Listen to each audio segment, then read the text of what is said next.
Assalamu alaikum wa rahmatullahi wa barakatuh. Ashhadu an la ilaha illallah wahdahu la sharika lahu wa ashhadu anna Muhammadan abduhu wa rasuluh. أما بعد فأعوذ بالله من الشيطان الرجيم بسم الله الرحمن الرحيم. It is the practice of God Almighty, and since He created man on this earth, He has been demonstrating this practice, that He helps His messengers and grants them ascendancy. He has said in the Holy Quran, chapter 58, verse 22, Allah has decreed, most surely I will prevail, I and my messengers. Verily, Allah is powerful, mighty. Here, prevail means that the messengers and prophets have the intention that God's word should be established on earth and remain unchallenged.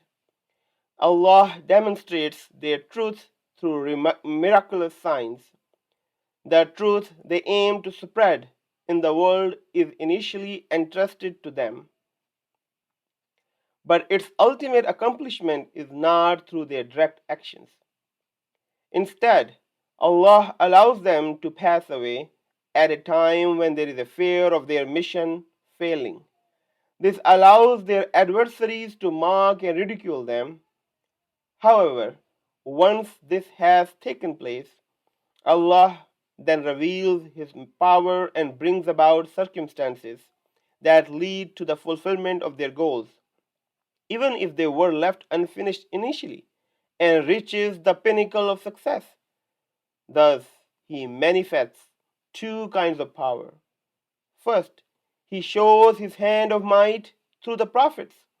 Secondly, at the time of the demise of the prophet, when difficulties mount and the enemy is in full might and thinks that the followers of the prophet are in disarray and is sure that now this community will be destroyed, even some within the community become hesitant and their backs are broken, and some unfortunate among them even apostatize. Then God manifests His strong hand of might and sustains the collapsing community. Thus, He who shows patience till the end watches this divine miracle. In the Risala al-Wasiyat, page 6 and 7, Hazrat Masih Maud alayhi salatu wassalam says, You should, therefore, neither grieve over what I have told you, that the hour of my demise is near, nor should you be heartbroken for it. It is mandatory that you see God's second manifestation. The coming of that manifestation is a lot better for you, because it is eternal, whose succession will not terminate till the end of days. When I go, Allah will send you the second manifestation, and it will stay with you forever. The Holy Prophet Muhammad, peace and blessings of Allah be upon him, said, and it is quoted in Musnad Ahmad, volume 5, page 404. O Muslims, this prophethood will remain with you as long as Allah wishes it to remain. Then it would come to an end, to be replaced with Khilafat, which would be on the pattern of prophethood and would remain as long as Allah wills. Then this Khilafat would also come to an end. Then there will be kingship and will remain as long as Allah wills. Then there will be the rule of the oppressors, and that period too will come to an end. After that, Khilafat on the pattern of prophethood would re-emerge. After saying this, the Holy Prophet, may peace and blessings of Allah be upon him, said, No more, which indicates that this new Khilafat would continue till the day of judgment. Until now, we have proved from Holy Quran, sayings of Holy Prophet sallallahu alaihi wasallam, and promised Messiah alayhi salam that there would be second manifestation of God, the Khilafat. There may be so many questions in our minds concerning this subject, and more questions may come to mind while dealing with the subject. The important question could be, is it possible that a person who is elected by the people can also be appointed by God? Can we say that Mr. Biden, Mr. Trudeau, and other leaders of the world who were elected by the people are also appointed by God? If we claim that only the Khalifa who is elected by the people is appointed by God, then what evidence do we have to prove that others who were elected by the people are not elected by God? Also, if we agreed that a Khalifa is appointed by God, then why God does not appoint him without an election? Why people should elect him in the first place? The subject is very important, and it is essential for us all to understand it. It is also important for our young people, boys and girls, particularly those who are born and raised in the country, USA. It is important for the newcomer Ahmadis who were come to experience real democracy. Perhaps for the first time in their life.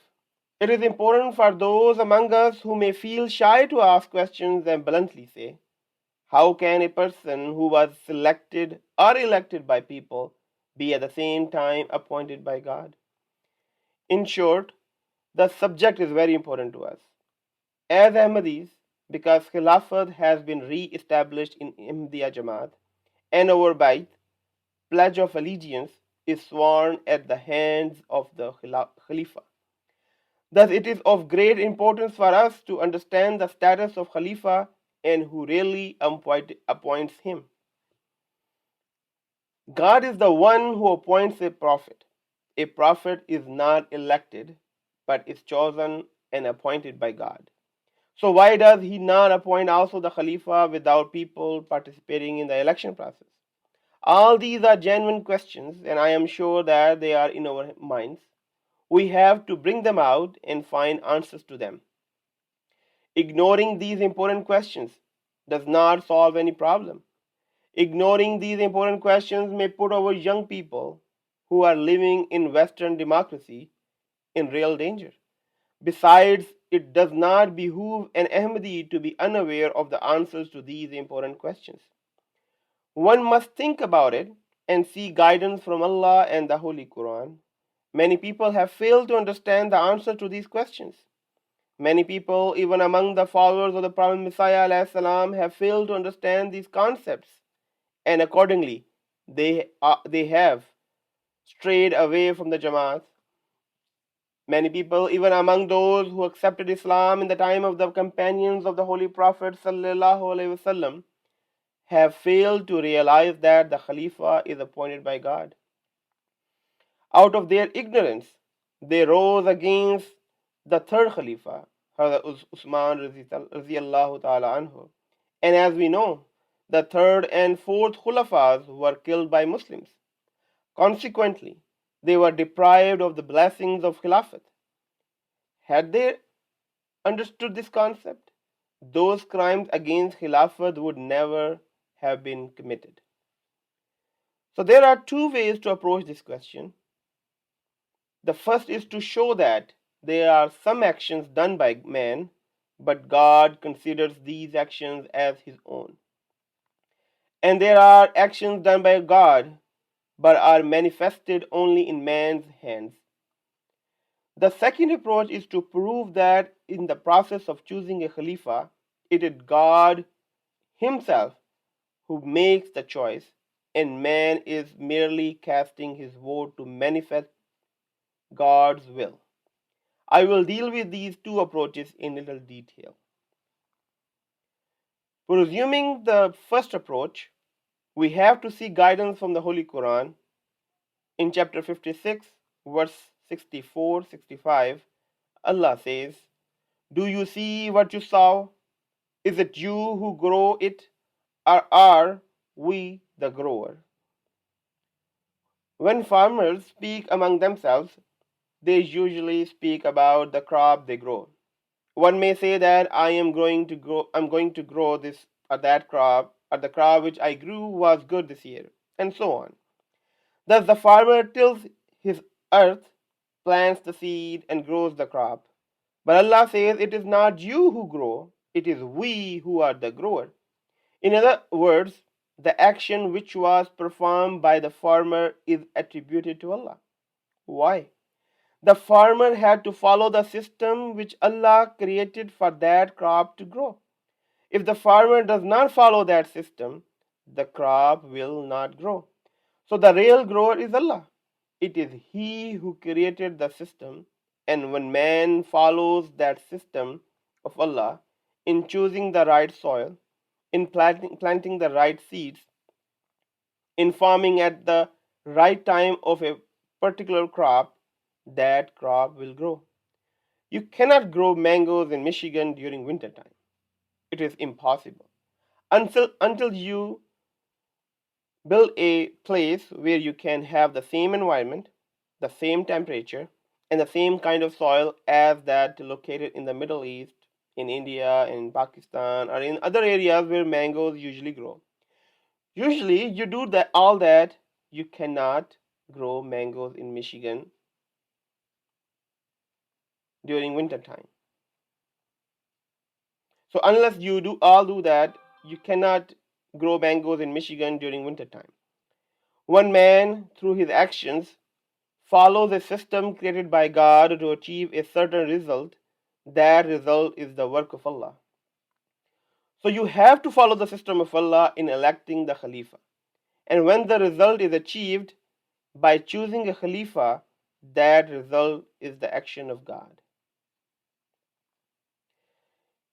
There's another argument which is mentioned in the Holy Quran, chapter 9, verse 19. Allah says, "Fight them. Allah will punish them at your hands." This verse was addressed to the early Muslims who were fighting the aggression of the idolaters of Mecca. The aggression and the atrocities committed by the idolaters against the Muslims incurred Allah's anger and made them deserving of Allah's punishment.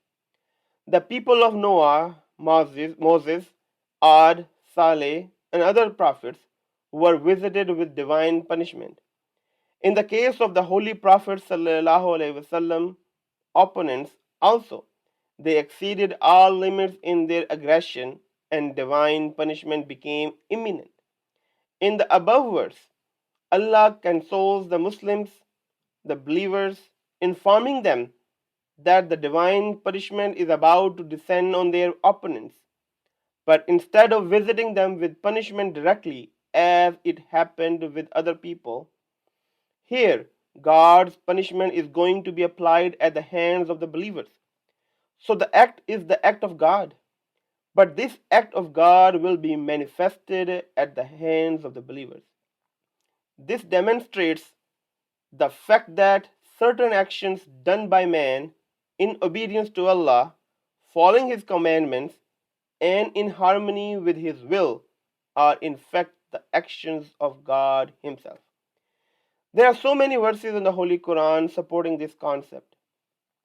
With further study of the Holy Quran, it becomes clear that when a man does certain actions in obedience to God, following His commandments and seeking His pleasure, then these actions become God's actions. Man in such a case becomes an instrument through which God manifests His will. Thus, the actual doer is God. When a Khalifa passes away, his death brings a great shock to the community of believers. A death in the family is a great shock. A death of a father is a great shock to his children. Similarly, the death of the spiritual father is a great shock to his spiritual children. Everyone becomes fearful and apprehensive whether Allah will continue to manifest himself towards them through this blessed institution of Khilafat or not. They become so much grieved and agitated. They question whether they have been obedient to Khilafat or they have gone astray. They turn to Allah. They pray fervently to Him. They repent of all their sins and seek Allah's forgiveness and beseech Him to guide them. They ask Him, O Allah, guide us to choose the person whom you want to appoint. The appointment of the Khalifa thus is not their action. It is Allah's action. They are only instruments in manifesting God's will. They only cast their votes as the grower, the farmer who grows crops, and only throws the seed, but Allah is the real grower. As those who participated in the battles against the aggressor Meccans only did the fighting, but it was the punishment of Allah which was manifested at their hands. So the believers say praise to Allah, O Allah, give us guidance, tell us whom you want to appoint, and we, in obedience to you, shall cast our votes for him. So who are those who cast their votes? It is not you and me. It is not anyone and everyone. It is not the majority. It is not everyone who is 16 or 18 years of age and a citizen of a country. No, the system of appointing the Khalifa is different from that of Western democracy. The believers pray that Allah may appoint for them an Imam of the righteous. An Imam of the righteous is the most righteous person who is fit to be a leader. And it is only the righteous who have the right to cast their votes. It is only the righteous people who would go to Allah and ask Him to guide them and to tell them whom He wanted to appoint.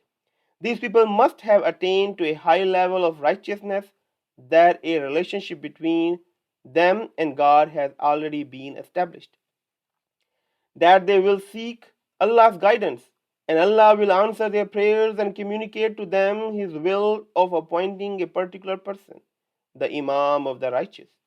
Then they will cast their votes for him. Let us consider this example. If you have a plate containing an orange, a banana, an apple, and a pear, someone told you to select a fruit from that plate for your father. You could have made your own selection and presented it to your father. But instead, you went to your father, you asked him, Father, which fruit do you want? The father said, I want the apple. Thus you went and picked up the apple and presented it to him. Who then made the choice? Is it you who picked it up? No, it is your father who made the choice. The same is the case with the election of the Khalifa. Not with the election of Mr. Biden, not with the election of Mr. Trudeau, not with the election of any other person. It is only with the election of the Khalifa. It is the election that is based on righteousness, and that righteousness is based on the relationship between the righteous people and their Creator. So it is Him who makes the choice, and it is Him who appoints the Khalifa. So today's meeting was started with the recitation from the Holy Quran. Some verses from chapter An-Nur were recited. You may have noticed that the word obey has been mentioned in these verses several times. Why? Because ayat istikhlaf, the verse containing the promise of appointing successors, is mentioned in these verses.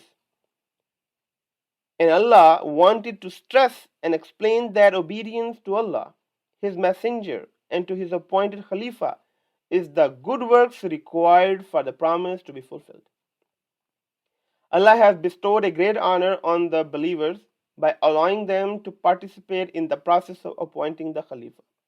This great honor involves a warning also, that if the standard of righteousness falls below that required by Allah, or if the community of the believers fail to demonstrate utmost obedience to their Khalifa, then this blessing and honor may be withdrawn, and man may find himself alone without Allah at his side, making the right and proper choice for him. Once someone asked Chaudhry Muhammad Zafarullah Khan Sahib radiyallahu ta'ala anhu a question. He said, Chaudhry Sahib, through all your life, you have been very successful, and Allah has blessed you so much. Would you tell me why? Without any hesitation to think about an answer, he said, because through all my life, I was obedient to Khilafat. What a great answer by a great man. So I'm ending my speech with a prayer that may Allah enable us to continue to benefit from the blessings of Khilafat. May He enable us to understand this great and magnificent institution. May He enable us altogether to hold tight to the rope of Allah, so that His blessings may continue to be showered upon us all the time. Ameen. Muhammadur Rasulullah